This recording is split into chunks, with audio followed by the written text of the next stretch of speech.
শিশু গৃহতেই সুৰক্ষিত নহয় শিশু। তেজপুৰৰ শিশু গৃহৰ পৰা নিৰুদ্দেশ 3গৰাকী কন্যা শিশু। সন্ধিয়া খেলিবলৈ যোৱাৰ পিছৰ পৰা সন্ধানহীন 3গৰাকী কন্যা শিশু।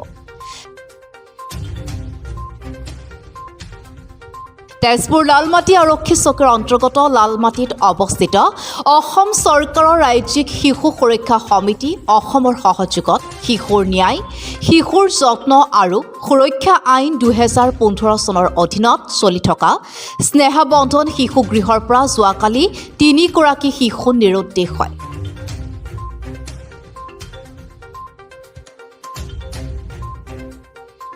স্নেহা বন্ধন শিশু গৃহৰ পৰা জানিব পৰা মতে প্ৰত্যেক দিনা স্নেহা বন্ধন শিশু গৃহত আশ্ৰয় গ্ৰহণ কৰা 22জনীয়া শিশুসকল খেলিবলৈ ওচৰৰে এখন খেলপথাৰলৈ যায়। যোৱাকালিও খেলিবলৈ গৈছিল যদিও উভতি আহোঁতে 3গৰাকী কন্যা শিশু উভতি নহাত তৎক্ষণাত লালমাটি আৰক্ষী চকীত জাননী দিয়ে।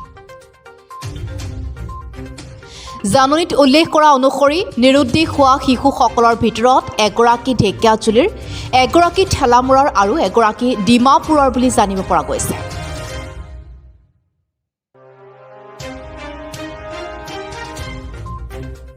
এই ক্ষেত্ৰত আৰক্ষীয়ে অভিযান চলাই আছে যদিও বৰ্তমানলৈকে সন্ধান লাভ কৰা নাই।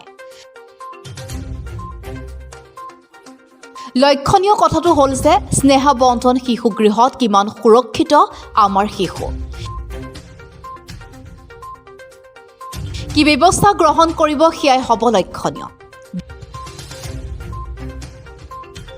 Bureau' report, Agnigarh news.